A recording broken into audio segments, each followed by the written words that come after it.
Hi everyone, Cindy Houston here with Yoga Body Elements Frequency Wellness Center. And Irina Ra with Dr. Nature Healing. And we are collaborating today with Restorative Gut Health.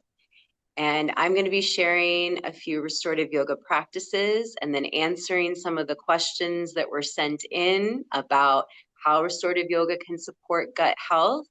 And then Irina.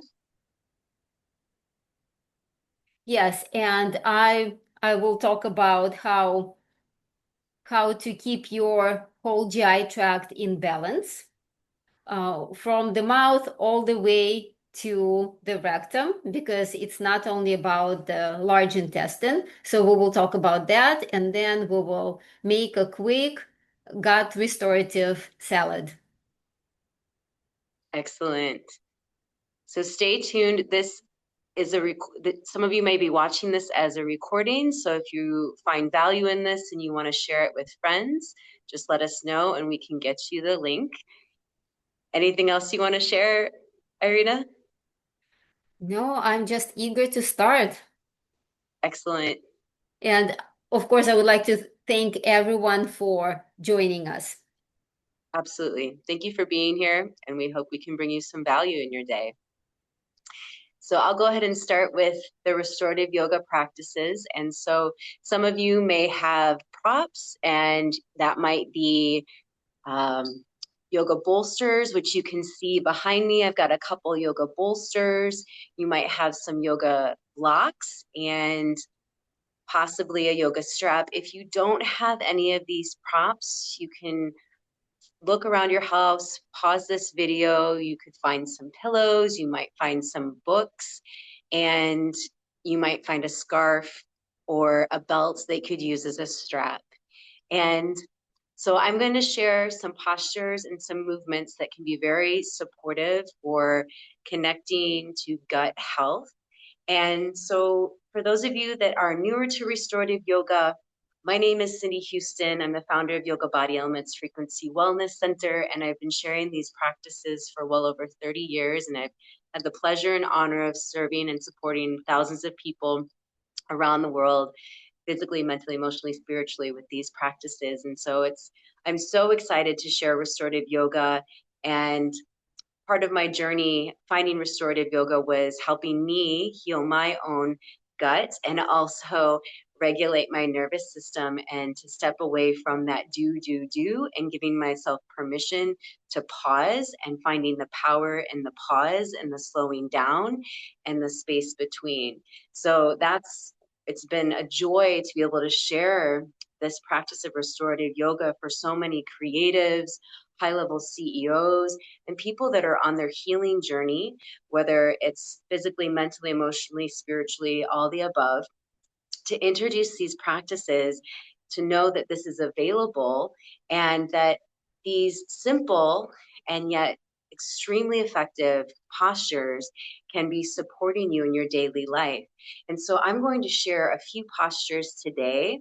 However, just doing one of these postures once a day can be very beneficial. And I'm going to encourage you, if you feel really connected to one of the postures or practices I share today, try a practice with one of the postures or all of them if you'd like for 7 days. Commit to 7 days and just notice, do you notice anything different?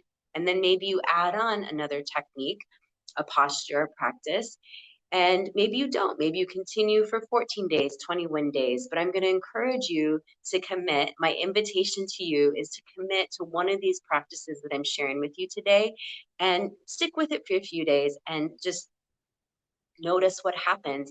And if you are choosing to commit to that, I'm going to invite you to also email me. And I'd love to hear your feedback, what you experience by incorporating this part of the restorative gut health practice, the restorative yoga, into your daily life and anything that shifts. So feel free to continue the conversation beyond this video. So hopefully, whether you pause the video or you've been listening to me speak while you're finding your props. Hopefully you have your yoga props and we can get going with the yoga postures. Now, as I share these different techniques, I'm going to share some variety of how to set some of these postures up. And in restorative yoga, if you practice me, you'll hear me say this a lot. Sometimes less is actually more. So, feeling the posture slightly less can be more. We want to definitely not go to the point of pain, but where you feel something, maybe a subtle stretch.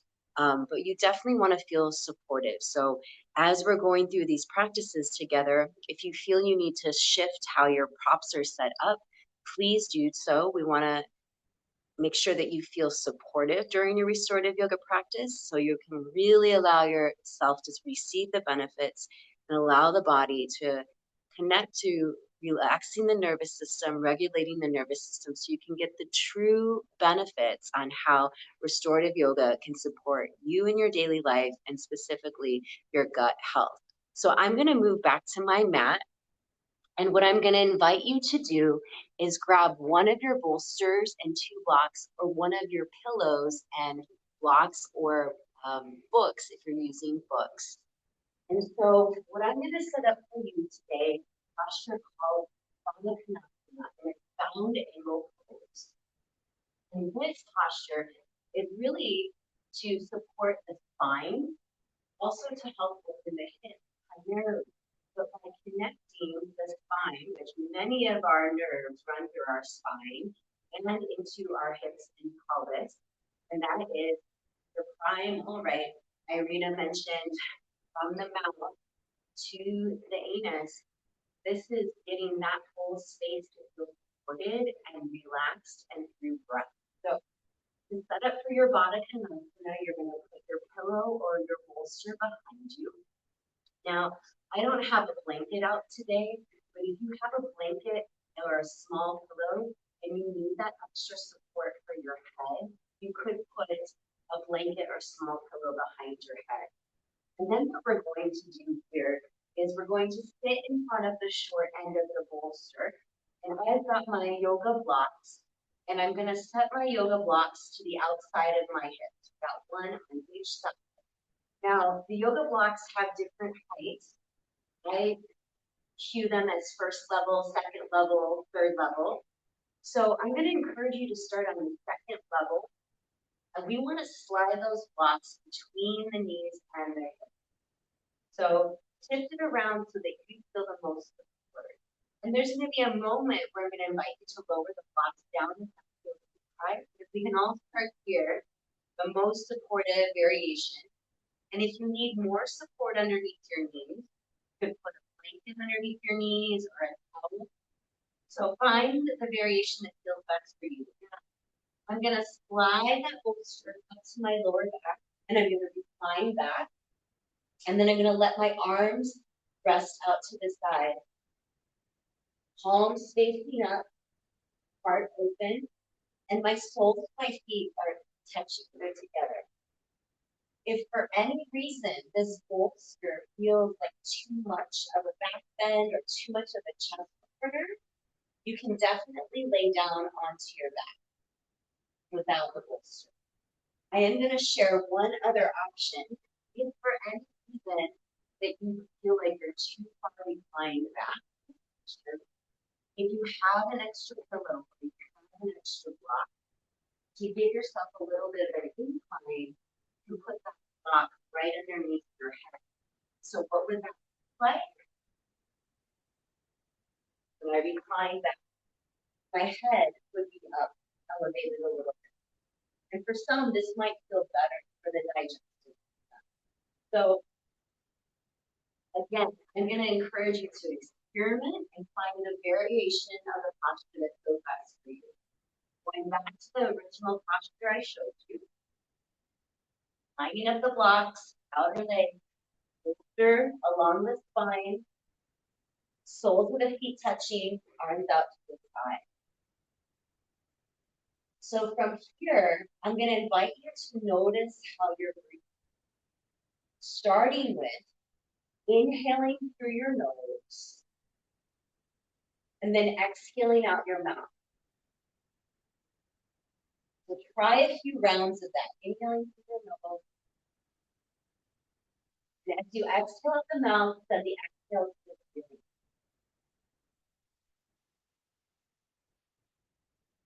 Once you connect to the rhythm of your breath, let's find a pathway. So as you inhale through your nose, follow the breath all the way behind your belly button. And then from your belly button, exhale up the spine and out your mouth.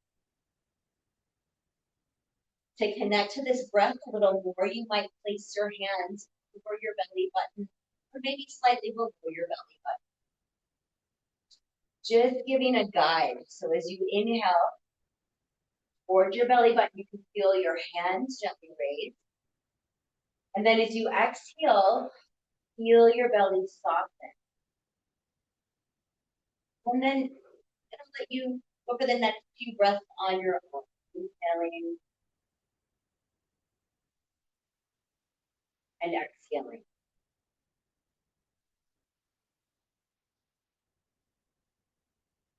As you're breathing, can you sip in?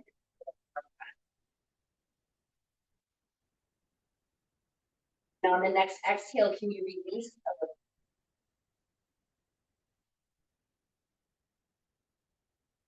And for some, this might feel like enough for this talk.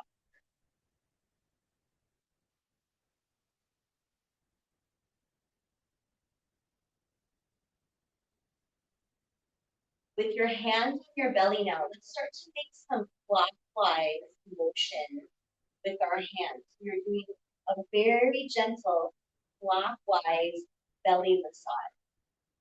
And you don't have to have a lot of pressure pressing into the belly, but just feeling that clockwise motion. So this is the direction that our digestive system want it to move in that clockwise. So from the right side of your pelvis up to the right side of your rib cage, over to the left side of your rib cage, down to your left hip, and then slightly below your navel. And so for some of you might just continue this bigger circle along the digestive tract. And others, we can use our finger pads and start to do some smaller circles along the belly. And so I'm gonna sit up so you can see what that looks like. Smaller circles along the belly.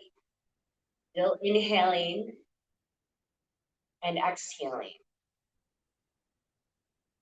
And so you find if there's a tighter area in your belly, or if it feels a little stuck, you might pause and do a few more circles in that area before continuing along your digestive tract. And we don't want to feel pain. We're just inviting more movement through this self-massage and the breath. And then when you feel complete, just bring one hand over your belly button and one hand over your heart. So I'm just showing you the hand position, but we're still reclined on our bolster and our blocks. And for anyone that can't get on the floor, you can do these same breath practices and the same abdominal massage sitting in a chair.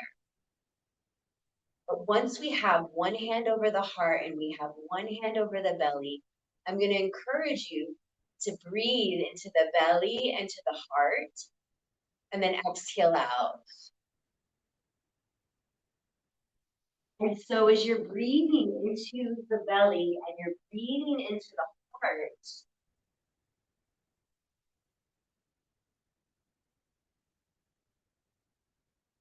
notice now, is it easier to breathe into your belly, or is it easier to breathe into the heart? Just noticing. And for the next 2 to 3 breaths, breathe into the space a little bit more that you feel is moving left.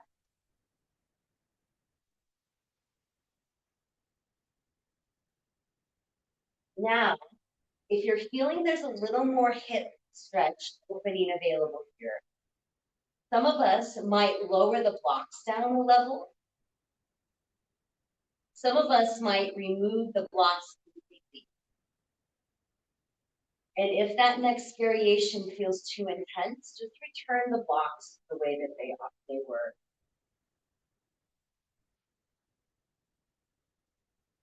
Now, before coming out of this posture, I'm going to invite a hip movement, and we're going to breathe in the count of 4. If you're sitting in a chair, you can still do this movement, opening and close the knee. Try to bring your feet as close together as you can. So I'm going to count the breath. Let's start with the long exhale out first.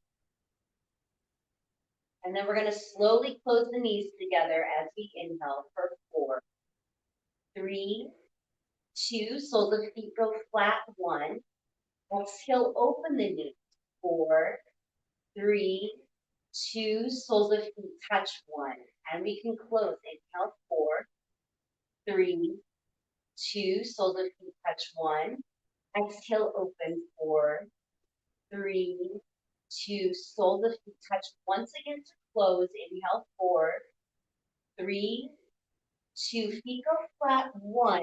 Either as you exhale, keep the feet as they are, or take the feet a little bit wider. And then we can start to gently move the knees from side to side, allowing anything that was shifting in the abdomen, in the hips, a little more space, another opportunity to let go. If more flexibility is available, let's try exhale, letting the knees release to one side. If that's too intense, just continue the gentle knee sway from side to side. If you dropped your knees to one side, let's inhale the knees back to center. And we exhale, drop the knees to the opposite side.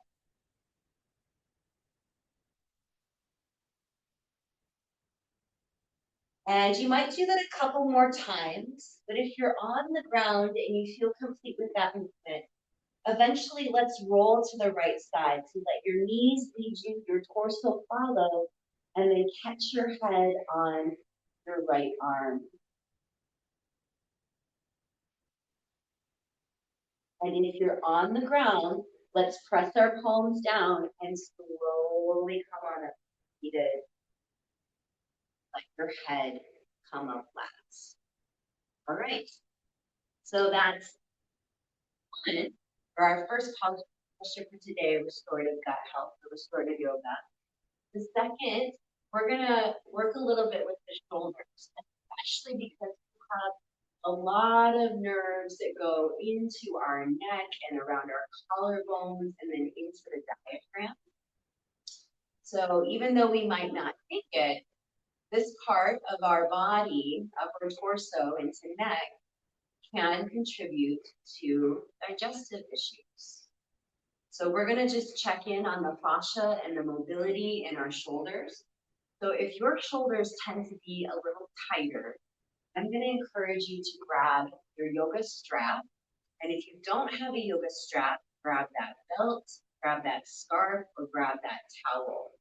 Some of us may not need this for flexibility, but I'm going to encourage you to start here. I'm going to come a little bit to the screen so you can see my setup. So if you are going to use your strap, I'm going to just turn around so you can see. I'm going to encourage you to rotate your thumbs in and your pinkies out. Thumbs in, pinkies out. Start with the strap. You can hold on to the strap. Take your hands as far apart as it feels good for you.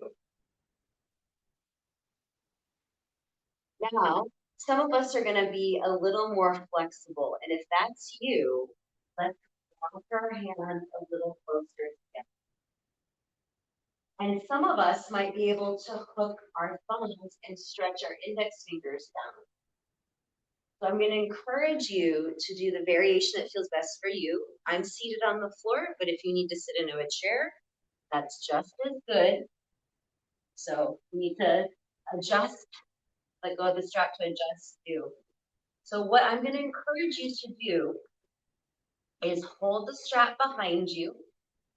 Thumbs could be interlaced or not. And let's just do some shoulder rolls up to the ears and down the back. Inhaling up, exhaling down. All right. And as you're circling your shoulders, I want you to imagine that someone is holding your shoulder blades and that this movement is coming more from the bones than it is your muscles. So if someone was moving your shoulder blades for you, forward, up, and down the back, and that your muscles are just following that movement, supporting that movement with a little less effort. And so as you're circling the shoulders, you might move your jaw side to side, and open and close, jaw. And then when you feel complete with that movement, come back to stillness, all right? Some of us are going to feel best just staying here. And if you need to give your arms a break and shake it out and then hook those thumbs or hold your strap behind you again, do. If you're feeling pretty comfortable in this posture, I'm going to invite you to do a forward fold. So I'm going to share three options actually for your forward fold. So if you're seated and you're cross-legged like I am right now, you might just start to lean forward and start to bring those arms overhead. Now say your forehead isn't quite to the floor. I'm going to scoot back, grab one of my blocks to show you. You could put a yoga block in front of you, helping to bring the floor up to you, giving your head, your mind a place to rest. Another option would be more of that Paschimottanasana forward fold. You could extend your legs and fold over your legs. Now, if your nose isn't quite to your knees, you could bring that yoga bolster or pillow back in, up to your belly, rib cage, forehead. And again, if your forehead isn't quite to the bolster, bring your book or your block. Give your head something to rest. And if you've been in this fold the whole time while I'm sharing these other options, give yourself a rest, come on up, and then go forward again. I'm also going to share a third option, and this is standing. So if you need to stand in this moment, and standing is comfortable for you, what I would encourage is have those feet hip distance apart. Some might even say a fist distance. You can make a fist right between the arches of your feet. And then if there's any lower back tightness, I would just do a deeper bend in the knees. And then you can pull those arms away from your body, away from your back. This might feel enough. And if you want to forward fold more, ribs to thighs, maybe nose to knees. And when we fold, I like to encourage 3 breaths. Try to get to 3 breaths, inhaling and exhaling. And if you start to feel lightheaded, reach through your hands, or when you're ready to come up, reach through your hands and lift your spine. So hopefully you've done a few rounds of that on your own. And then you can let the strap go. We can rotate those wrists a few times each direction. Now, whether you're seated on the floor or you're seated on a chair, let's come back to seated once more. I'm going to share 2 more postures with you. And so one is I'd like you to take your thumbs, and I was trained to wrap my index fingers around my thumbs to help. This is from massage therapy school, just to protect your thumbs and not hyperextend them. So if it's comfortable to wrap your index fingers around your thumbs, do. Now, what I'm going to invite you to do is feel for your masseter muscle. So this is the strongest muscle per circumference in our body, right? It allows us to chew and grind and link to our digestion. But just like any motion, any muscle, it can get stuck. So what I'm gonna, or get into a holding pattern. So I'm gonna invite you to do is to feel your thumbs and feel where you might be kind of rolling over something with where your upper and your lower jaw are, that space in between, closer to your ears. You'll feel that thick and a meaty like muscle. That's your masseter. Now you don't have to press too hard, but I'm going to invite you to press your thumbs into your masseter, that muscle, that thick muscle there. And if you find you're kind of rolling over something, before you roll over on that muscle, see if you can hug your thumb up against that space and breathe into it. And you might feel something, you might feel a lot. And you don't sometimes have to press too hard to feel something in your masseter.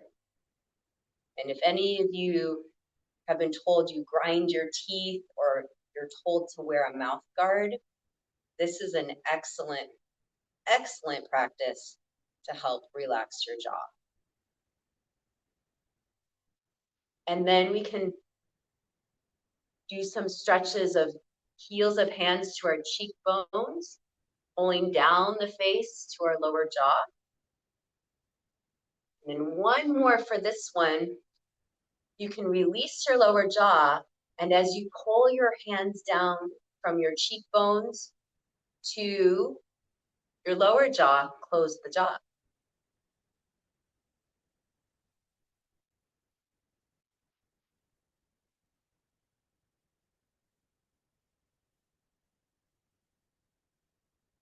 And release your hands and move your jaw and just notice how maybe you feel a little more energy in your face. And also I'm going to invite you to check in on your breath here. One hand to heart, one hand to belly. How are you breathing? Is it a little more even, breathing into your belly, breathing into your heart? And continuing to move, breathe with a little more intention, a little more into this space that's moving less. All right. I think we're at time for the restorative yoga posture part, but if we have time to do one more, I'll do one more. But if it's time for questions, we can go into the questions. Just let me know. Is it question time? Yes, we do have a few questions. All right. I'm happy to All answer. right, thank you very much for the yoga session. I feel so rejuvenated. My face feels so much more alive, so thank you. My Okay, pleasure. let's see. Let's see what the questions are. Okay, what services or wellness experiences would support me best right now?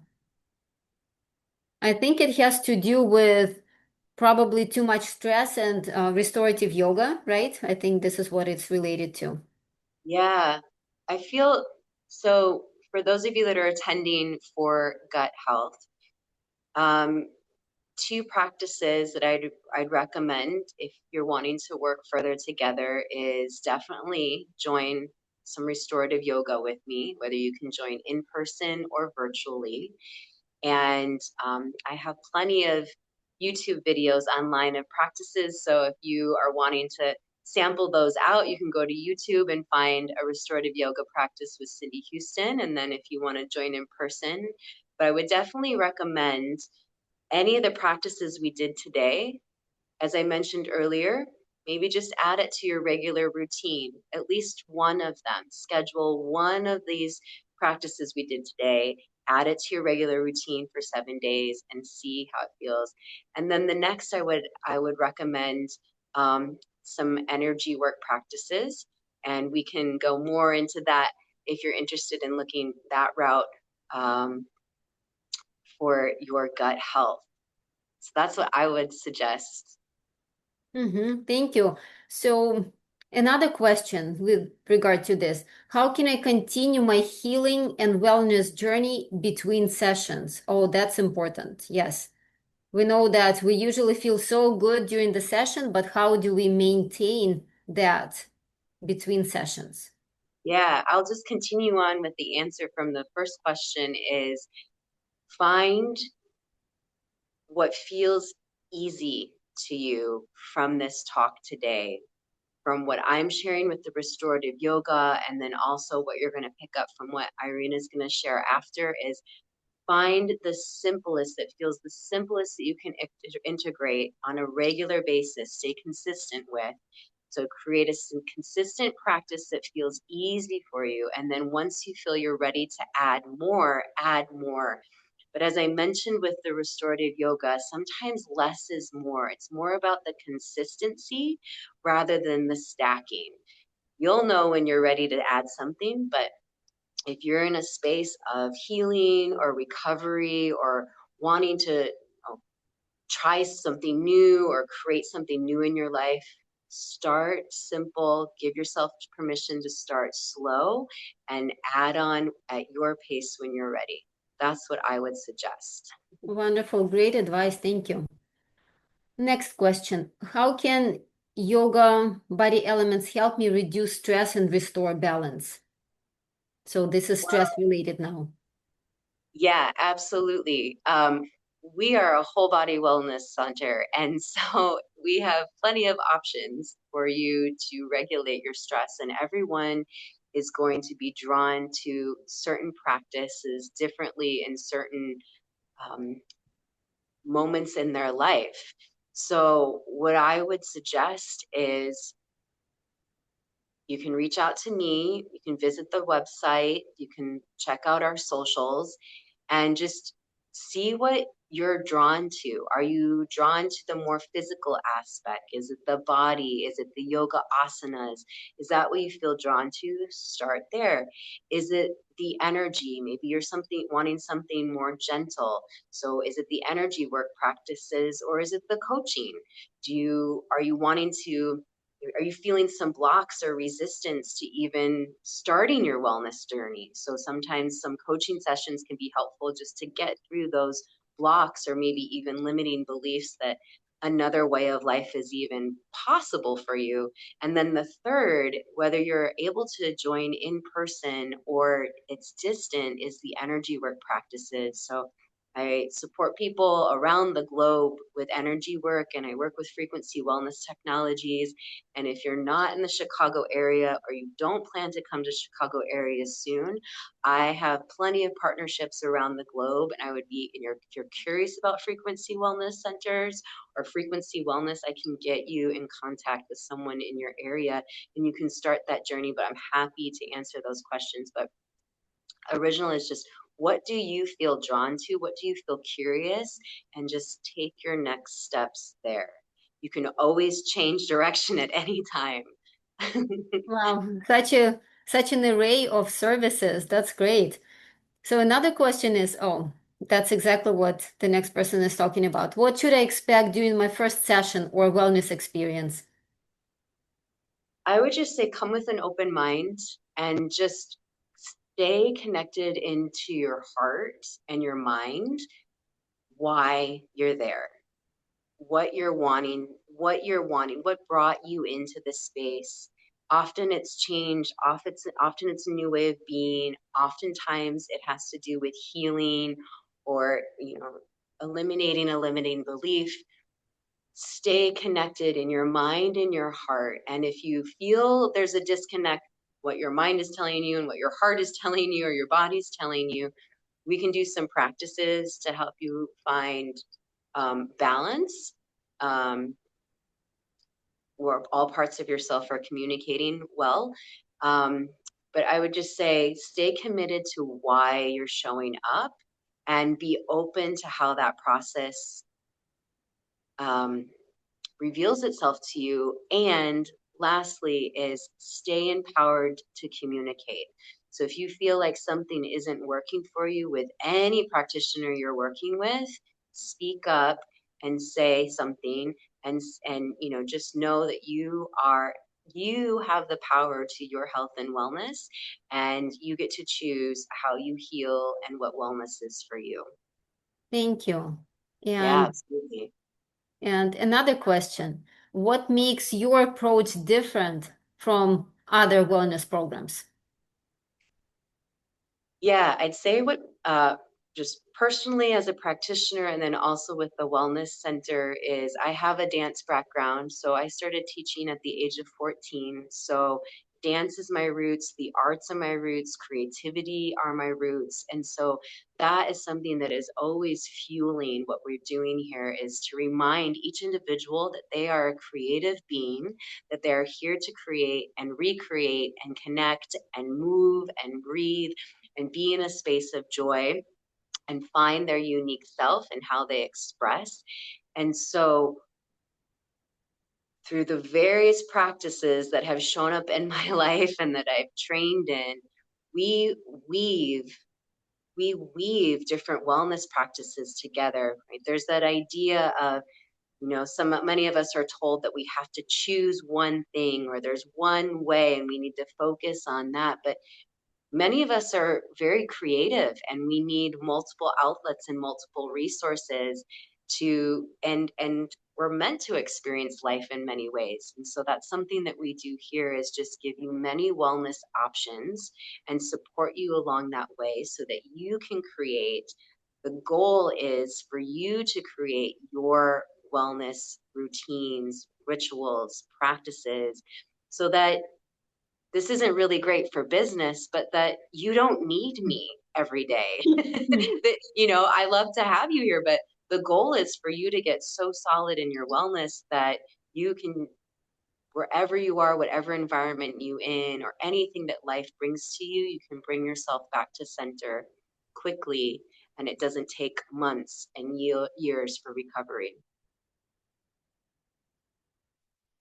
So that's what makes us unique. We give Wonderful, you thank you. lots of yeses. Oh, I hear some echo. Give me 1 second. Can you hear the echo? There is an echo. Okay, is it better now? It's better. Okay, all right. Okay, so I'll just keep one camera going then. All right, Cindy, thank you so much. So much experience, so much to share. My pleasure. Thank you for asking. Thanks for those of you who sent in the questions. Okay, wonderful. So now should we move on to the Yeah, next? let's learn about detox and detox salad. Take it away, Yes, Irina. let's do that. Wonderful. So, for those of you who are not familiar with who I am, my name is Irina Ra. Uh, my husband and I, we are co-founders of Purple Sprout Cafe and Juice Bar, that many people call the healthiest restaurant in the Midwest. Then we built Purple Sprout Conscious Organics, where we supplied health conscious individuals with prepared weekly meals. And but all along, we have been doing a lot of education about how to be better versions of ourselves, and what techniques do we use. So of course, it's yoga. Of course, it's meditation. We are big on meditation. We love teaching meditation. And it's nutrition as well. And with nutrition comes cleansing. So, but we'll talk more about that. And we have been doing that for over 15 years. We are in it together. That's all we do all day long. And my husband is an Ayurvedic practitioner. He's not present today. It's just Cindy and me, women's girl power team today. So, but I'm a yoga teacher as well as healing cooking instructor. So today I would love to talk to you about gut health, gut restoration, and detox practices as well, and then show a delicious salad at the end. So let's get started. Um, so what is restoration, right? But before we restore, we need to clean first. It's the same as when you need to put more wood into the wood burner, but it's already full with ashes. You need to take out the ashes first, right? So it works the same with our body. So these are two phases of the same process. It's the nutrition or the assimilation and elimination, or nutrition and detoxification or purification. So restoration itself will not happen if the tissues are burdened with toxins. First, we need to pull the toxins out. Therefore, it is called either a detox or a cleanse. I'm sure you have heard both of these concepts. So after we do the detox, we move on to the restorative phase. And this phase gives us building material for the body and tissues. So when we need to build something, we need to build a house, so we need building material, right? The same here. In order for us to restore our health and vitality, we need building material for all this. Even adults, children especially, need good building material, but it's not too late for adults to procure good building material for themselves. So let's start at the beginning of the digestion, and then we'll work our way down to the very end of the digestive system, which is the rectum. But first, we'll start with the mouth, right, with the oral cavity. So digestion is not limited to the stomach and the intestines. Digestion actually starts in the mouth. So we need to keep our mouth clean. We need to keep our teeth. The whole oral cavity needs to be clean. And so in Ayurveda, and Ayurveda is the mother of all medicine, pretty much, in this world or on this planet, in the history of humankind. So what Ayurveda suggests is that we need to use a tongue scraper to scrape our tongues daily, and to do oil pulling using either coconut oil or sesame oil. So that helps to keep our oral cavity clean. So just brushing your teeth twice a day is not enough. And then when we brush our teeth, also we need to use natural toothbrush and natural toothpaste as well. There are different Ayurvedic toothpastes that are wonderful, that do not damage your body, but actually do a lot of good. So the next thing, when we eat, we need to chew the food very well. Chewing is extremely important because it treats the food with saliva. And this is how digestion starts to happen. Then the upper part of the gastrointestinal tract, the mouth and the stomach, so this part is considered to be kapha in Ayurveda. And what that means is earth energy organs, or organs with earth energy. This is where the nourishment begins. And if we do not chew well enough, then the burden of undigested food matter moves down into the stomach and the intestines. So that creates a lot of that. It taxes the entire digestive system. So next comes the stomach. The acidity in the stomach should be adequate. There should not be too much acidity, and there should not be low acidity. So if acidity is high, it manifests itself faster, and it's more recognizable, and it can be addressed faster as well. But if acidity is low, it is more difficult to diagnose or to catch. It's not immediately noticeable, and it affects the whole system, GI system, greatly. Sometimes low acidity can even be confused with intestinal diseases. So how do we know that the stomach is not producing enough gastric juices and enzymes? You may feel heaviness in the stomach, you may have rash, you may feel coldness in the stomach area, So that means poor production of acidity and digestive enzymes. And what do we do? So we need to stimulate digestion. And how do we do that? We can use things like simple things, right? Such as apple cider vinegar, sour food such as sauerkraut, or warming herbs that may be useful to raise digestive stimulation. And what are those herbs? It's cumin, it can be ageway, it can be cinnamon, it is ginger, definitely.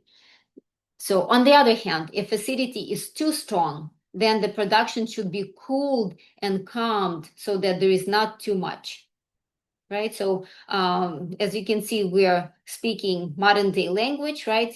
And also using Ayurvedic concepts to complement each other. So this gives us a fuller picture of our health. So again, how do we cool our system? We can use herbs such as mint and fennel. So those are great coolers. So again, chewing matters and good digestion begins in the mouth. So please remember that. It is also important to understand digestion in terms of proteins and carbohydrates. So now we're getting into food combining. So food combining is very important for good digestion and restoration of the gut health.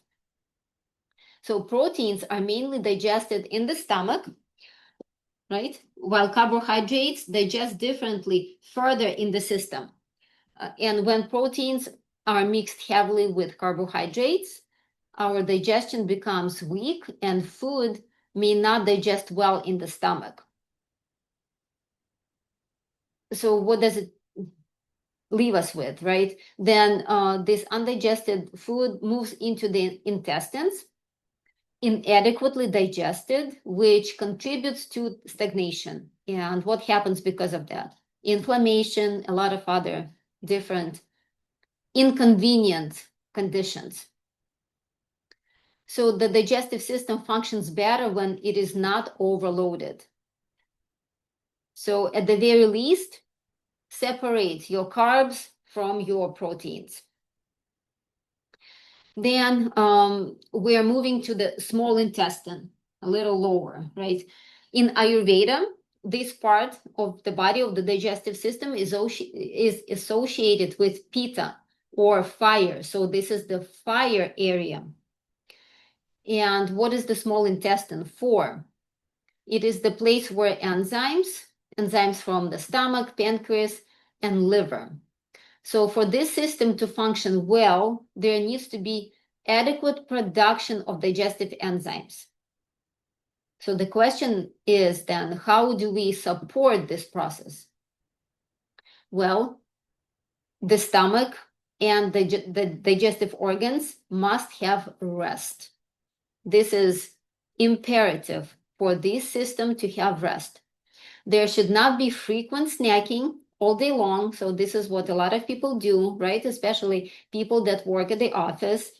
They're at their desks all day long, barely getting up and just munching, because they need to keep themselves entertained or they need to keep themselves from falling asleep. So this is what people do. I remember when I was working in a corporate America, one of the managers would always come to meetings with chocolate. And while in the meeting, in like a matter of an hour, she would eat the whole chocolate bar. And it wasn't any kind of healthy chocolate, sugar-free, vegan chocolate. No, it was regular chocolate. And that happened every single day, maybe even several times a day. Okay, so frequent snacking negatively impacts our digestion. The gastrointestinal tract needs time to rest and breathe. Just like Cindy was explaining, right? When we are so stressed, we need to be able to relax and breathe, give ourselves some space, give ourselves permission to relax. So we need to do the same for our digestive system. We cannot be constantly eating 3 or 4 times a day with snacks in between without pause. So we need long breaks between meals. Intermittent fasting works very well. So intermittent fasting concept is on the rise right now, and there is a good reason for that.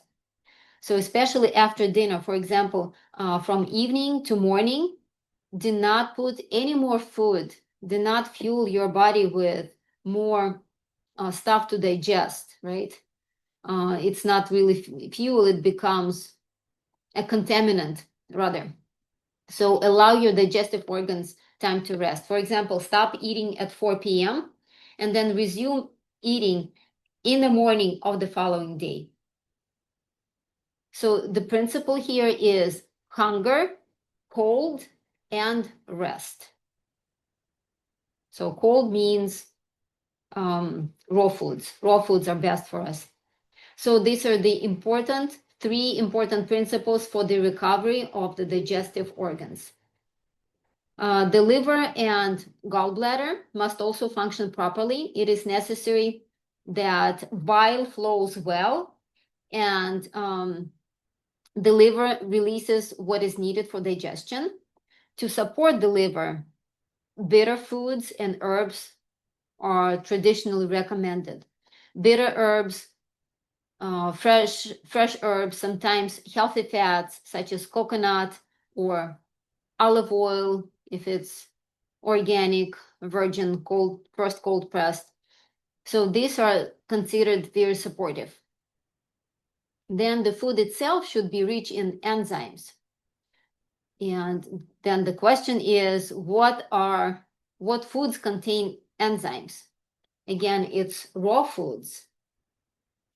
I keep stressing raw foods. Yes, we are raw food. It's ourselves. We have been for a while. And even our children are predominantly on raw foods. And we have been through a very long process of switching from one system of nutrition to another, testing. And from our experience, raw foods are the best, except you need to know how to balance all that energy, all that vata energy or air energy that you get from the raw food. So cheap practices, a lot of meditation, and a lot of exercises are a must being on raw foods. So then it's berries, it's sour fruit, again, fresh foods. These are the foods that are rich in enzymes. So instead of taking enzymes in a pill form, in the powder form, why not eat real things, real food given to us by nature? So the best thing is when herbs are fresh, not dried. Fresh herbs, they cleanse, so that's one of their properties, and they nourish, so they give green protein that support restoration. Examples: cilantro, parsley, mint, can be arugula, so those are all great. Yeah, so in general, fresh herbs are beneficial for cleansing and rebuilding, both functions. So now let's move on to the lower intestine, the large intestine. In Ayurveda, it is associated with vata or air energy. The large intestine is about microbiota. So the microbiome must be balanced. So it has been on the news a lot, right? Microbiome. So there should be, what does it mean? Is that there should be symbiotic bacteria that work well with us, that work for us, or good bacteria, speaking simple language, that would eat appropriate foods and release useful substances, vitamins, enzymes, amino acids. So the microbiota grows on the right foods. So in order for our digestion to function well, we need to have right foods, right? So with the good foods, good bacteria grows. But with the bad foods, what grows well and fast? Bad bacteria, right? So that's another reason why we need to eat good foods, lots of raw foods. So what supports, again, what supports the growth of good gut bacteria? Again, raw foods, raw vegetables, fruit, you need soluble fiber. Fermented products may be very beneficial, especially in the beginning when you're changing your nutrition for the better. So examples, it's cabbage, properly fermented vegetables, cabbage in the form of sauerkraut. It's ginger. Ginger is wonderful for you. So instead of eating hot peppers that burn your digestive system, and not only that, they burn your nadis or energy channels, eat ginger instead. So it supports your digestion, it strengthens your digestive fire without burning through the intestinal walls or any of the walls of the digestive system. So pickled foods, and they should be prepared correctly without too much salt. So we have a lot of recipe demos on our YouTube channel, and also on our website. You can purchase some of them recordings, class recordings. So sauerkraut making is one of them. You can, on the YouTube, you can look up Dr. Nature Healing, or you can go to drnaturehealing.com to find that information.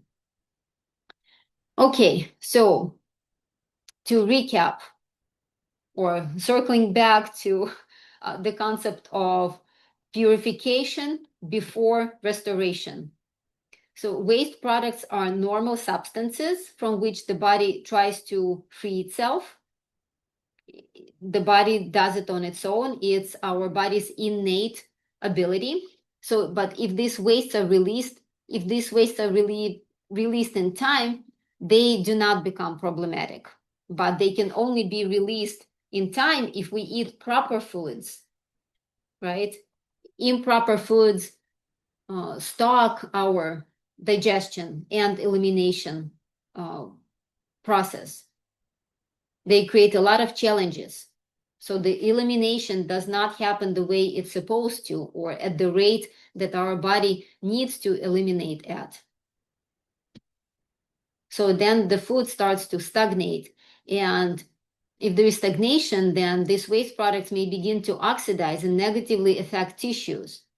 So a lot of diseases spring from that, including cancer. So then these deposits, they become toxic. And at this point, the body needs detoxification first. So everybody nowadays, pretty much everybody, except for people who have been on a fruitarian lifestyle for years, everybody needs a detox, a good purification of the system. So we even recommend it when people start switching to healthier foods, adopt a healthier lifestyle. After you detox, it's much easier to do that, because when you wash out that bad bacteria, the bad microbiome, then it's easier. So because the bad bacteria are not demanding their regular unhealthy foods. So when they're out, we have this opportunity to rebuild the entire GI tract.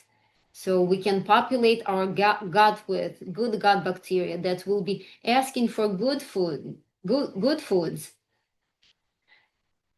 Okay, so when the purification is done, in order to restore the work of the upper digestive organs, the stomach, liver, and pancreas, we need to consume the foods that we have already been discussing. So that's the restoration process.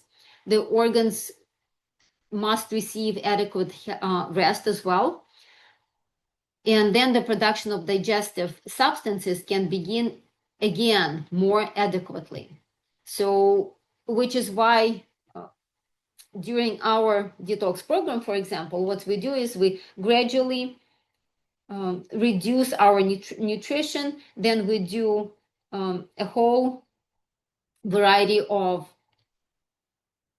Ayurvedic techniques we use Ayurvedic cleansing mechanisms that help to cleanse the entire GI tract. So Shanka Prakshalana, for example, it's a saltwater flush, and it's the only known technique that cleanses the entire GI system with just one procedure that takes only a few hours. So that's the wonder and wisdom of Ayurveda. Okay, so during the restorative phase, what we get is the building material for our tissues, right? So when we build the house, if we use bad material, so then the house will be very flimsy, the foundation will not be strong, and most likely the house will just crumble in a matter, in a short period of time. But when we use good quality materials, the house is likely to be there for decades, maybe even hundreds of years. So the same with our body. We need good building material for our tissues. So these are green proteins and complete proteins, foods with a broad amino acid profile. So what are those? They're hemp seeds, red maca, nettle, spirulina chlorella, wheatgrass juice, or even wheatgrass powder. It's buckwheat. So there are a lot of alternatives out there. And again, the idea is to rebuild properly after cleansing, not go, straight to your habitual foods. For example, nowadays, Streamline Ayurveda teaches that when you do the Shanka Prakshalana saltwater flush, you start eating the same white rice on the same day. So that kind of defeats the purpose. So we're not in favor of that. We follow more of an authentic Ayurveda that teaches that raw foods, so juices first, then raw foods, they will help build the proper microbiome, right? So not going straight to your habitual unhealthy foods that got you to this deplorable state in the first place. Okay, so let's recap. How do we keep the whole GI tract healthy from the mouth all the way to the rectum? So we need to support good oral care. We need to do thorough chewing. We need to maintain adequate stomach acidity. And if we eat good foods, the stomach acidity will naturally be adequate. We need proper enzyme production. Again, if we eat good foods, lots of raw foods, enzyme production will be adequate. Good bile flow. Again, same answer there. Digestive rest between meals. Then fresh herbs, bitter foods, fiber-rich plant foods. So they all help to build balanced microbiome and a well-functioning GI system that will support all of the other organs and systems. So digestion should be complete and adequate without the formation of toxic waste. And there are 3 factors that affect that. It's the purity of the food, strength of digestion, and purification. So 3. Again, purity of food.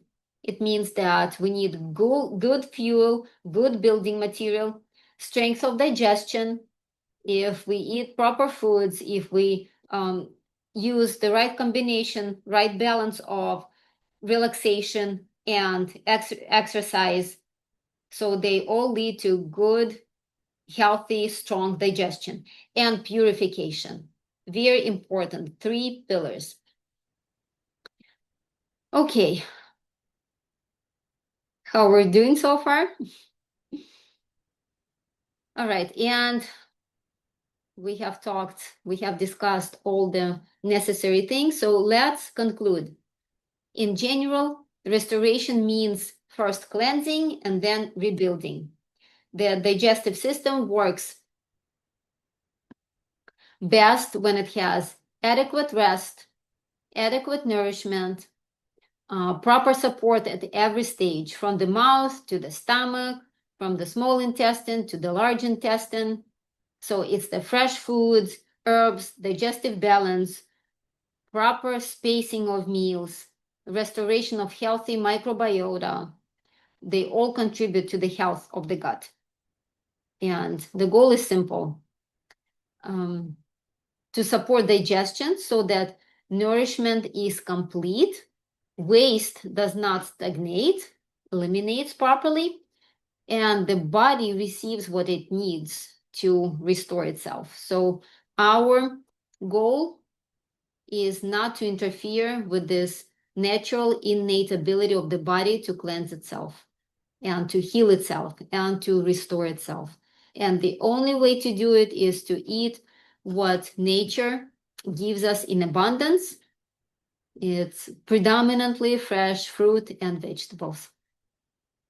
Okay, so this part of my presentation is over. And if you're ready, I would like to move on to the demo, demo. Give me 1 second, please. Let me reposition my camera. I will turn off my video for just a short period of time.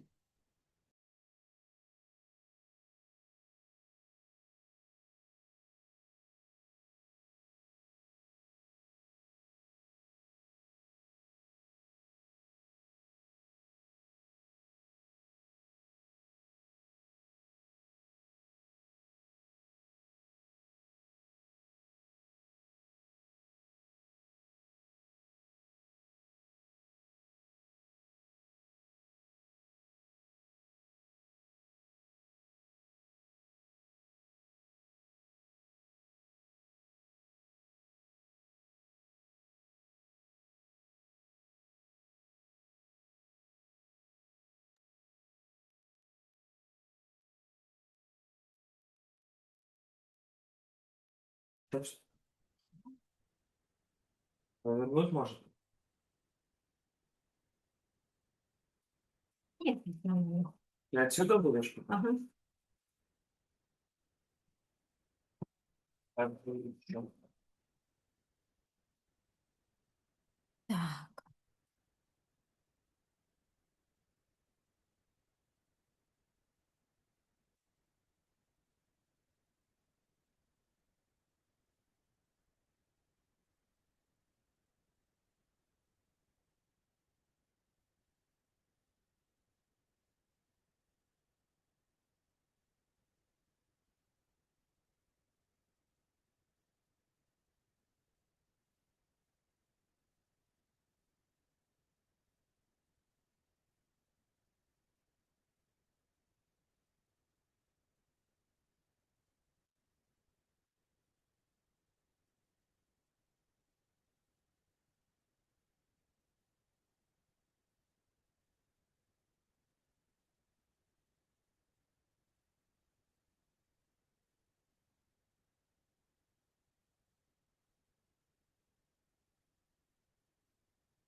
Включаю, Руся.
Okay, Okay. making sure you can see everything well.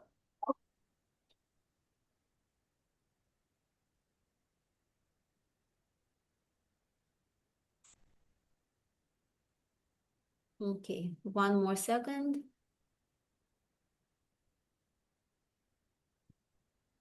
Руся, заряжалка.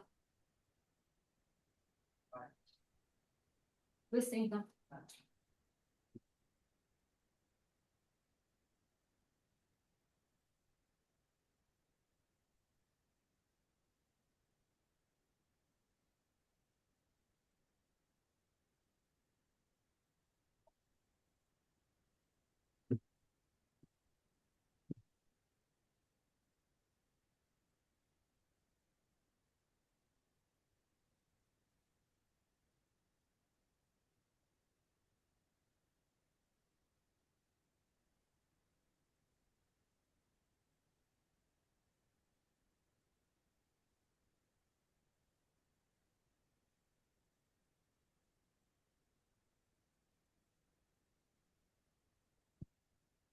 Okay.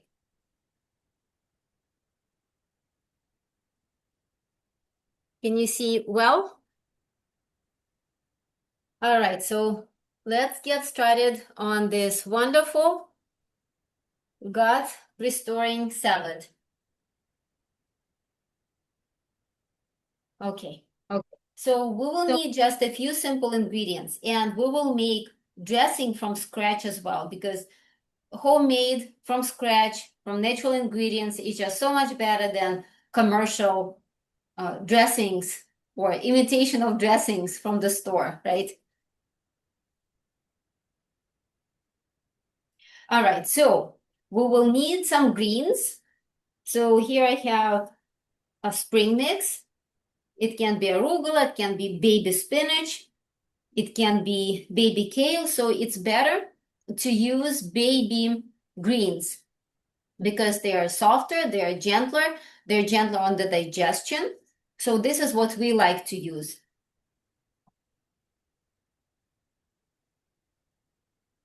All right.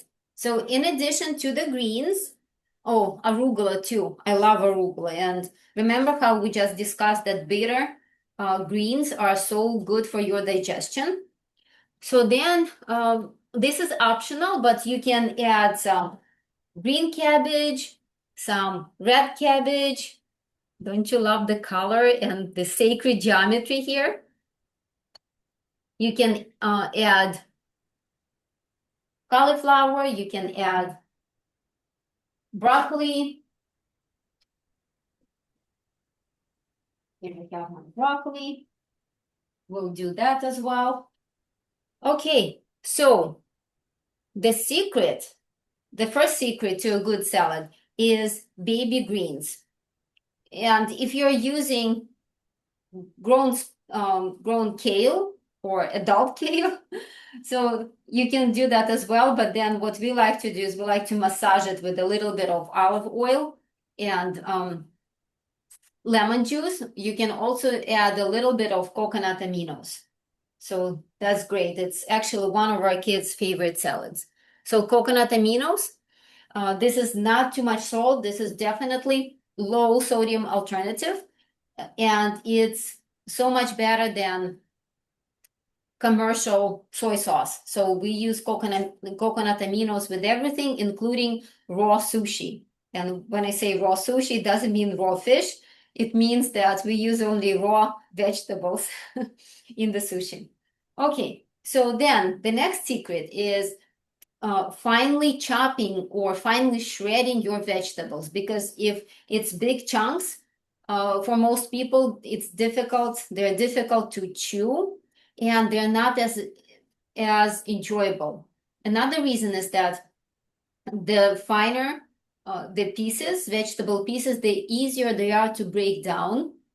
So it's easier on the digestion. So I'm gonna use this shredder to shred some cabbage. Yeah, I actually want to show you how this works. Let me move this out of the way. Okay, now you can see properly.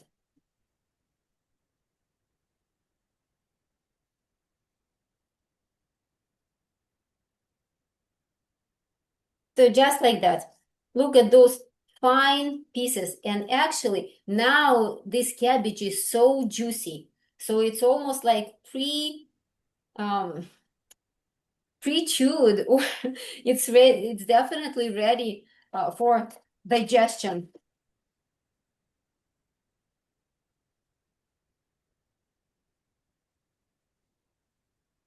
Okay, I'll do a little more.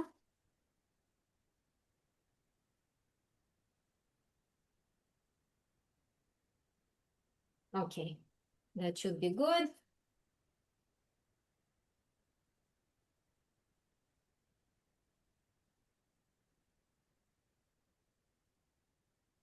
All right, so now we can use red cabbage.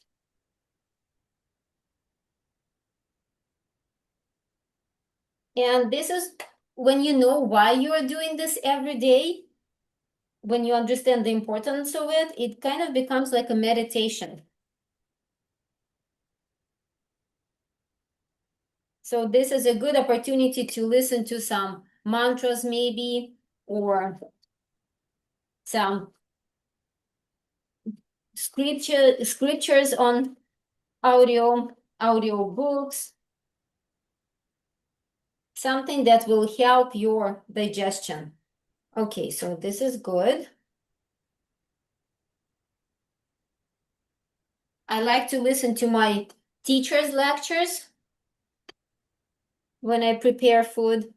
Okay, so now we can use, here, we'll use the broccoli. So with the broccoli, we do not throw away the stem. Look at this part. So the florets are only that big, right? But the stem is so much bigger. So we actually use the stems as well. And they are delicious. So the way to prepare them is to take off this thick fibrous skin, because this wouldn't be good for digestion. We need the softer fiber that's underneath this thick skin. Okay, just like that.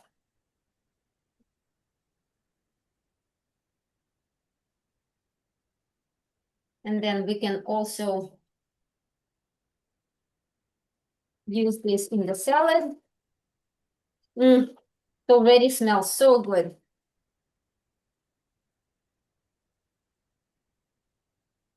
So many people would probably not enjoy raw broccoli, but look, when it's shredded like that, when it's cut that thinly, smells so good, and it's so juicy. Looks soft and juicy. It's all juice.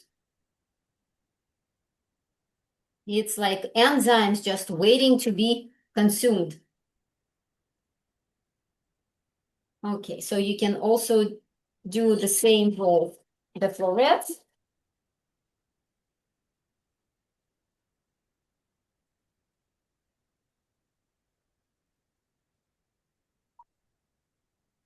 It looks so beautiful. So a salad may take some time. So what we do, we actually, oftentimes we make salad as a family. So even the kids, they have their roles, responsibilities.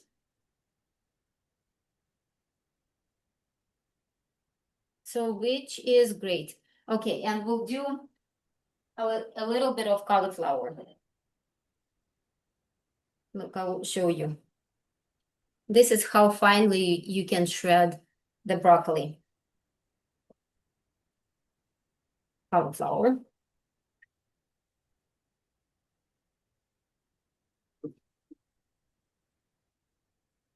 So even cauliflower, which is pretty dry on its own, becomes very palatable. Look at this. Like tiny flowers, right? Okay, and then carrots. Carrot also needs to be finely shredded. or grate it. So I'm using this grater, a different one.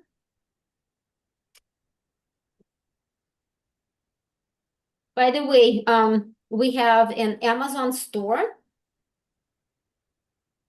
Not really our store, but this is where we uh, have our collection of recommended products. So one of the categories is healthy kitchen, and in that category, we give you which instruments for the kitchen we recommend. So something like this definitely comes in handy.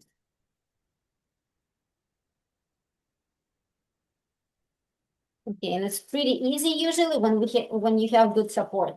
Usually I just do it like that, which is much faster, but I want to show you the result. So that's why I'm doing something that's not very convenient. Okay, a little bit more. Okay, perfect.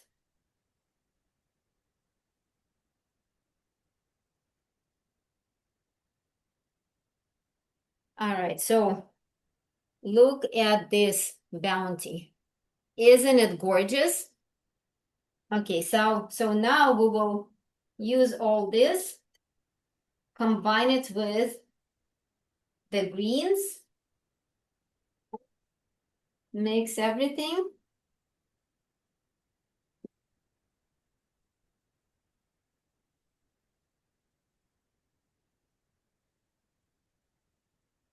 Okay, so now let me plate the salad.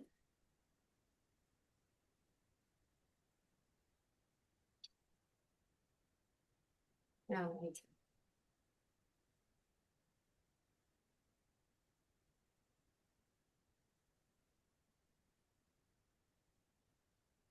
Move this out of the way.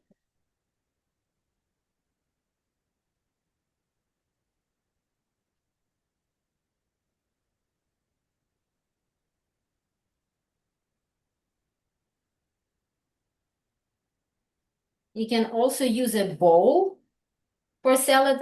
We love eating salad out of bowls.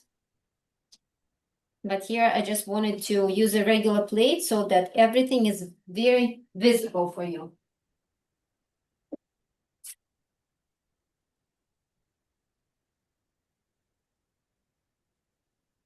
Okay. Clean up real quick.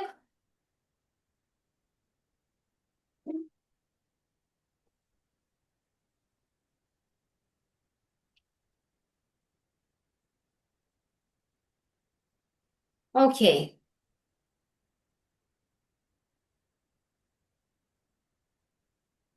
So this is the base of the salad, or this is the actual salad, and now let's dress it up. So you can use, if you want, red onion. This is totally optional. Actually, even the way you cut fruit and vegetables can be either conducive to good digestive health or not. So when you see chefs, chopping, chopping, chopping, almost like angrily, so that imparts the same kind of energy to the food. So when you do it in a meditative manner, and you can go fast, but since the motion is very fluid, this is still meditative, and it imparts this very balanced energy to the food. Okay.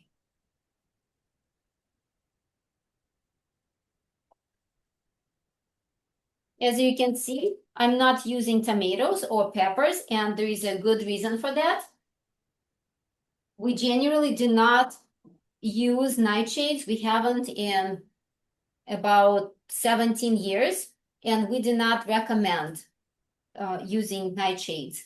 It's definitely another topic and a completely different conversation, but in a nutshell, nightshades are very acidic, and they create an acidic environment where a lot of diseases can take place. So it creates this ample environment, and they burn the nadis, digestive energy channels. Okay, so now you can use some sweet peas or edamame.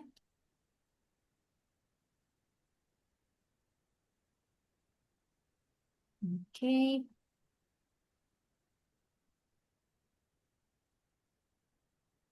Beautiful and delicious.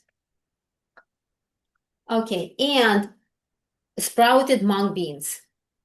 So these are great for your enzyme production, among many other things. So this is the protein that helps, that is the great building material that we have been talking about. We also like sprouting chickpeas and lentils, but mung beans are probably our favorite. Okay, more and do more.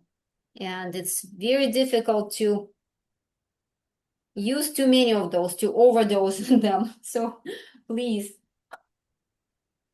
use as much as you want. And they are very satiating as well. So they give this body, because this is protein and it's in sprouted form. So it's literally, the body does not have to work very hard in order to break it down to amino acids. So it's wonderful, complete protein. Okay. Well, hemp seeds are complete protein. So I looked at hemp seeds. So you can also sprinkle hemp seeds on here if you would like.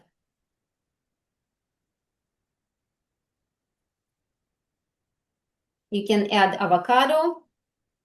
You can either add slices like that on the top, or you can make cuts in the avocado in both directions, and then scoop it out, and there you have beautiful avocado cubes.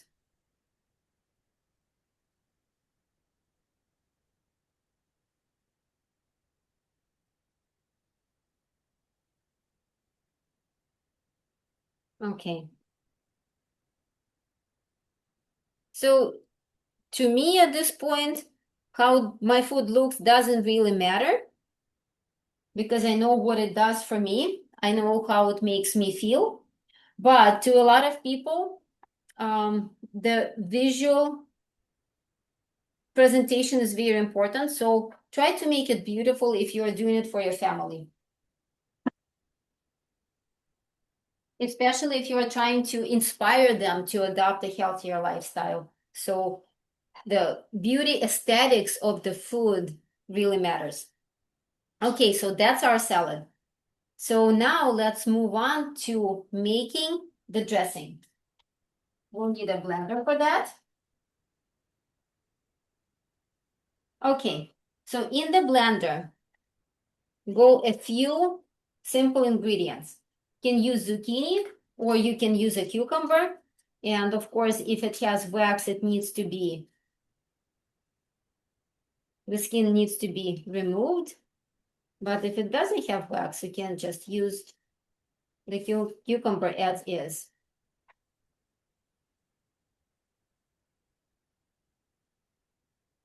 Okay, so we'll rearrange things here.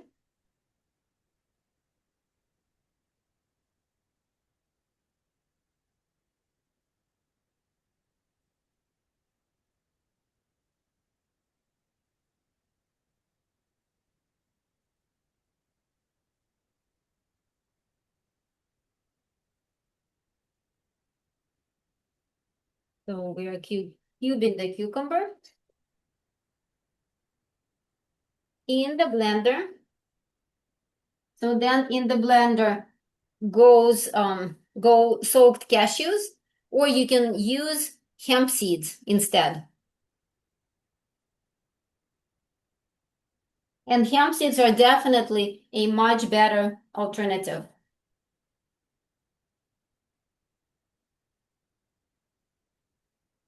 So kids, for example, they tend to like hemp seeds better than cashews. So when you are preparing this for the whole family, try to combine hemp seeds in a dish with the cashews. Okay, so now the juice of one lemon.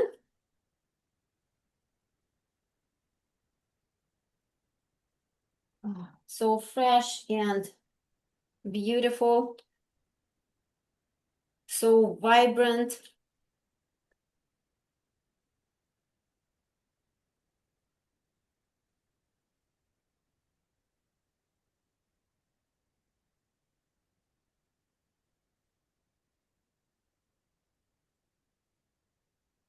Okay. Now, garlic is Yes. optional, and we need some salt. Some salt. Not a big fan of salt, but if you must have it, have it.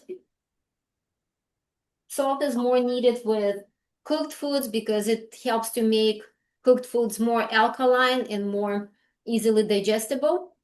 But if you're using raw foods, salt is not necessary at all. Then use spices. So about spices, you can use black pepper.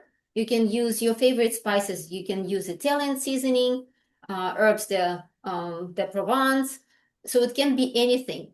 If you need to strengthen your digestion, you can use ginger in this dressing. Ginger root is best. You can also use cumin, ageway, so those are all great alternatives. Okay, and the last thing is avocado. And then, of course, some water.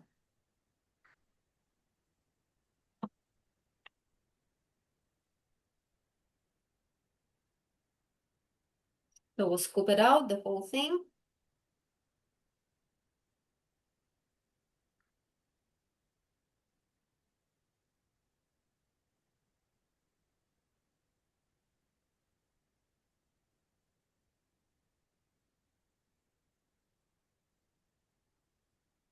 Another great topping here for gut restoration would be sauerkraut. So you can just put 1, 2 tablespoons on top of your salad.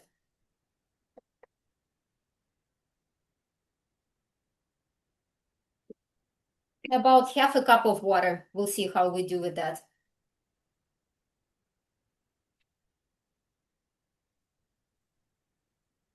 Okay. Let's try this. I'm sorry if you hear this loud sound.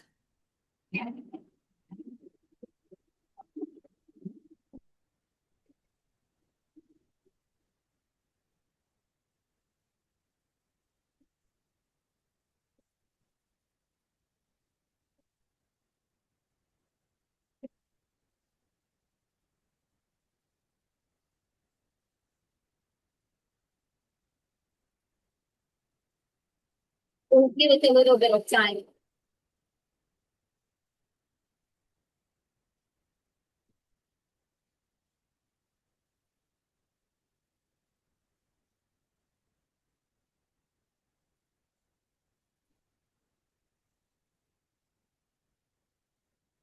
I want it to be smooth and creamy.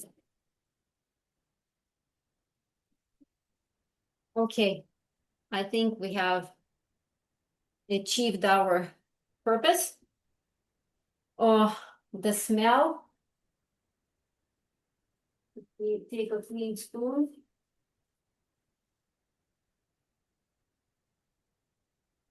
Look at this. Look at this creaminess. And the smell is just incredible. Smells so fresh, like young spring, like the beautiful flowers, like lilacs or apple tree flowers. So just unbelievably refreshing. So good. Okay. And I always try to make a little more than we need for one time because, if the following day you don't have time to make this from scratch, you already have it prepared. Look at this.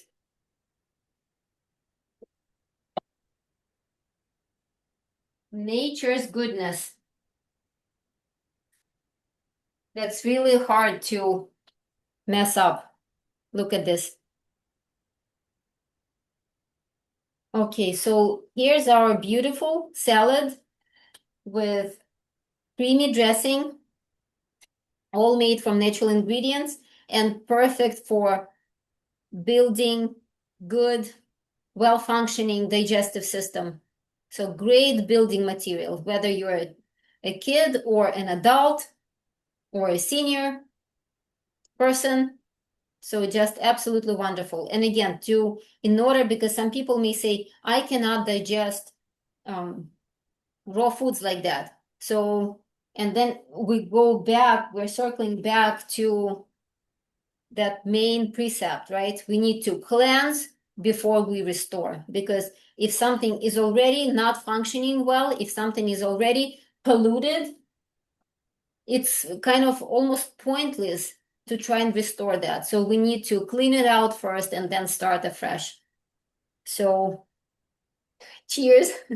I wish I could eat it because it just smells and looks so amazing. But on Saturday, we as a whole family, we did a cleanse detox, Shanka Prakshalana, and then we cleansed the stomachs as well, and then the large intestine using enema. So sorry for the details, but it's important. So, a few days after, I feel like a totally new person. And that one day we were fasting, and since then we have been drinking juices. So kids eat fruit as well in addition to juices, but my husband and I were just doing juices, and it's just you get this completely different outlook on life. And the colors are different, brighter, and you see everything in just such a much more positive light.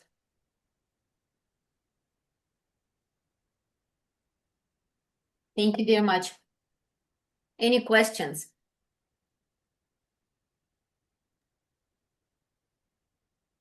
Wow, Irina, that One salad looks second.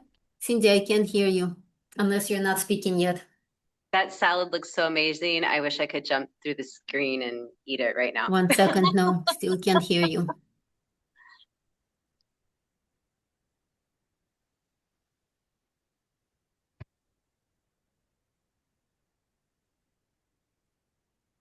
Okay, let's try now. I was just saying that salad looks so amazing. I wish I could jump through the screen and share the I salad. know, right? Yes, I would love for you to have it. Thank you for going into such detail and even bringing in the tools and telling about your Amazon store just to help guide people on this journey and just little things that they can shift in the way that some people may already be experiencing a plant-based diet, and just some tips and tools and techniques that you shared today. So thank you for going a little bit deeper into the salad making and the dressing making. And yes, we do have a few questions that came in. So um, if you're up for it, I'll ask you.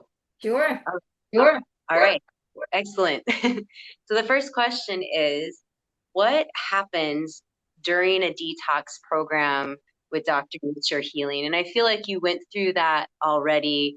But I guess if there's 1 to 3 specific um, expectations, what people can expect um, during the process. And there's a few questions here that go a little deeper into that, but on the surface, what's something that people can expect? Sure.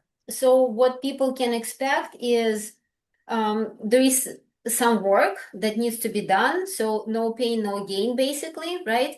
So in order to get something, we need to put some work into it. But having said that, it's not extremely difficult. We have a lot of people who go through this with ease. So there are some morning routines, Ayurvedic cleansing routines that need to be done. So it's a 3-week program. Let me mention that, right? So it's 3 complete weeks of morning routines, evening routines, specific nutrition. And as far as nutrition is concerned, we are gradually easing you into the detox nutrition. And then at the end of the second week, so maybe I should say it. So during the first week, it's all plant-based foods. Cooked foods are okay. During the second week, it's vegan keto nutrition. So it means no grains, no legumes. So I like to say that avocado and coconut are your best friends there. So of course you can use sprouted, soaked nuts and seeds.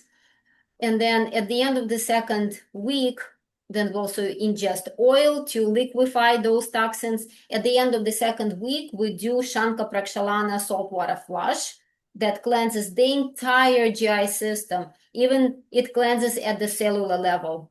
So like I said, I have done it so many times, and every time I'm like reborn. And then we use restorative nutrition, so 4 days of juicing, and the rest of the third week is raw food nutrition. So we provide you with all the recipes. We're with you. We use a group chat where we answer all of your questions all day long, every single day for 3 weeks.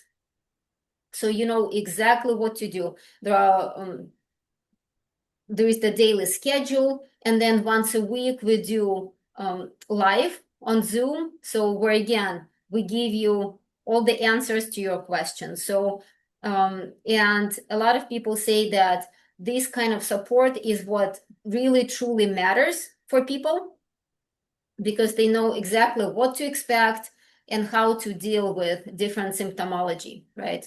What to do if there is a headache, what to do if there are pain and aches. So it's a detox process. So the ups and downs are inevitable. So it's like a roller coaster, but it's really a matter of knowing how to balance them, which we provide guidance for. So, and then at the end, results are individual. Results may vary, but people genuinely feel like they can fly. Excellent, excellent. I feel like you answered it, but next question. Will I feel tired, hungry, or uncomfortable while detoxing? Uncomfortable, yes, most likely. It's very few people who do not feel any, uncomfort, or lack of, who don't have any lack of comfort. So, but it's normal. And what's important to keep in mind is that it's temporary. That sort of lack of comfort. So pains, yes, you can experience that. What else was in the question? Will I feel tired, hungry, or Mhm. uncomfortable while detoxing? Hungry. Yes to all of those things. But again, we have tools to mitigate all those conditions. So if you're hungry, we tell you what to do. So for example, start with drinking warm water. And actually, you can use the technique even outside of the detox. If you feel hungry and you know it's not time for your meal yet, drink some warm water. So that's another thing, that the food should be at least room temperature or body temperature. No cold foods, no icy drinks. So those are absolutely horrible for your digestion.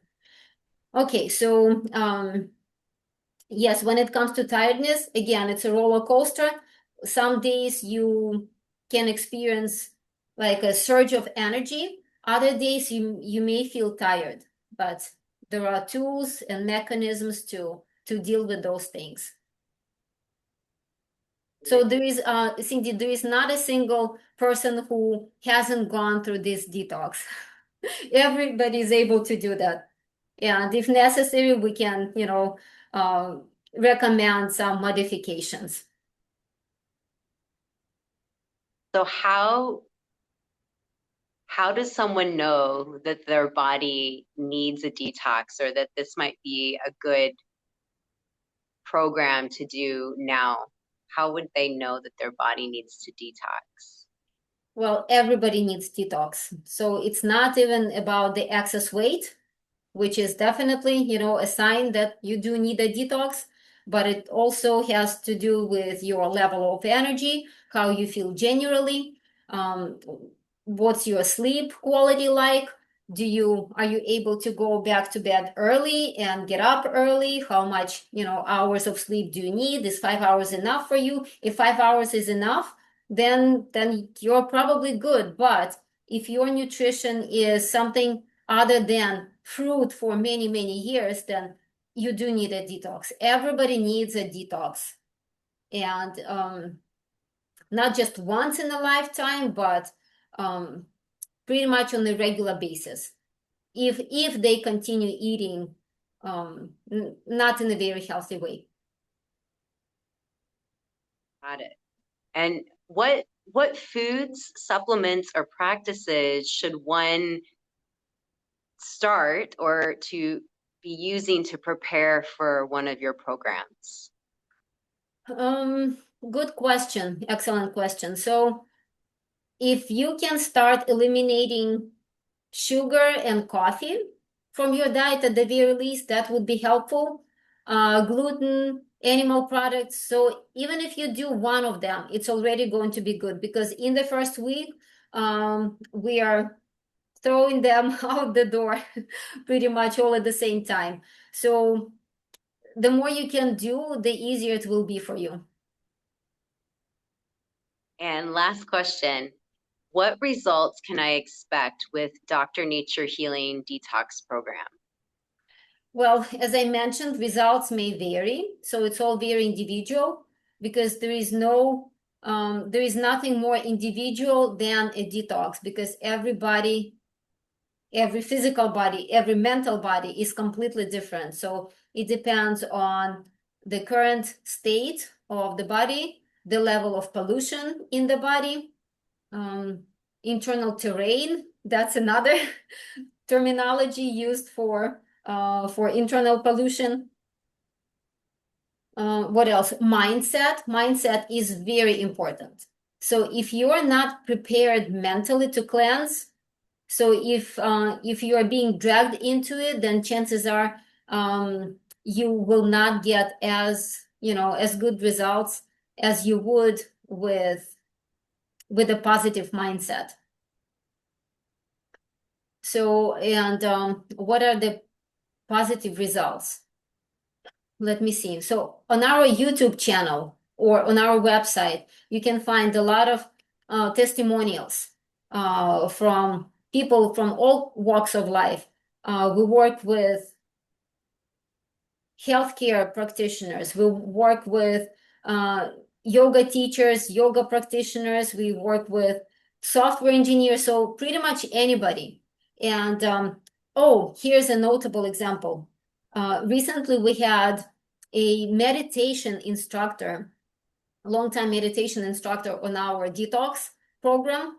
And he was completely surprised that by the end of the program, by the end of the 3 weeks, he had broken this dependence on heavy foods. He was like, I just cannot believe that I'm able to sustain my, big body. He's very tall, large frame, that he could sustain himself on just juices for several days. And he was like, well, I definitely want to continue um, many of the routines, for many years to come. So that's one of the notable examples. But again, it's weight loss, then waistline shrinking. So, all of those physical benefits, just feeling lighter, feeling like you can fly. This is how I genuinely feel. And you just have so much energy, but it's not like energy, crazy energy from the coffee, and then you just, crash. But it's the sustainable kind of energy that makes you very effective and efficient, and very positive too. And it helps to slow down your mind and expand your consciousness. So you basically, it's like you get to experience, especially during Shanka Prakshalana. Um, it's kind of like a taxing um, routine cleanse, but everything in your body slows down from your mind to like all the functions, and you get to experience this stillness, this calmness. It's like Neo in that movie The Matrix, right? You know, there are bullets everywhere and he's like just navigating, very moving very slowly but not being touched by any of those bullets. So that's pretty much how you feel. So you can see everybody bustling around, and but you are so slow and calm, and yet you are able to do so many things. Excellent.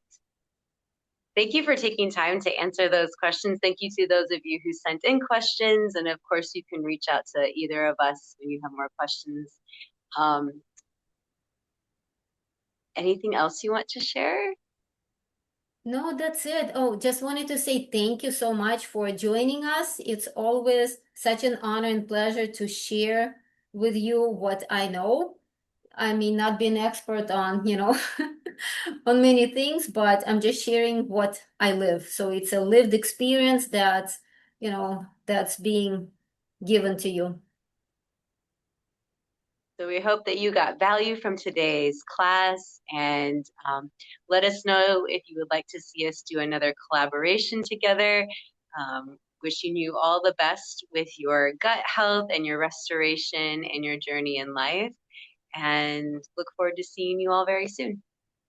Yes, thank you very much, Cindy. Thank you very much, everyone. And we hope to see you again in our programs and other events.